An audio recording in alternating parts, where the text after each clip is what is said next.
దేవుడు ఒక కుక్కను తయారు చేసి నువ్వు ఇంటి ముందు కూర్చొని ఇంటిని చూసుకో అని చెప్పి దానికి నీకు 20 years లైఫ్ ఇస్తున్నా అని చెప్తాడు. అప్పుడు ఆ కుక్క ఇది చాలా ఎక్కువ అవుతుంది, 10 years ఇవ్వండి సరిపోతుంది అని అడుగుతుంది. దేవుడు దానికి ఒప్పుకొని 10 years లైఫ్ ని ఇచ్చిస్తాడు. ఆ తర్వాత కోతిని తయారు చేసి 20 years వరకు గెంతుతూ ప్రజల్ని ఎంటర్టైన్ చేయి అని చెప్తాడు.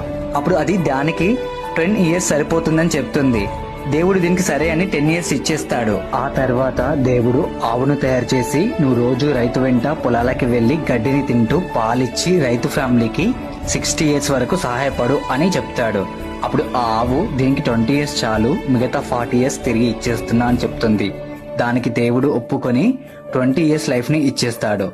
తర్వాత దేవుడు మనిషిని తయారు చేసి తిను, పడుకో, ఆడుకో, పెళ్లి చేసుకో, లైఫ్ ని ఎంజాయ్ చేయి, దీనికి నీకు 20 years లైఫ్ ని ఇస్తున్నా అని చెప్తాడు. అప్పుడు మనిషి ఇవన్నీ చేయడానికి 20 years ఏం సరిపోతుంది, ఆవు తిరిగి ఇచ్చిన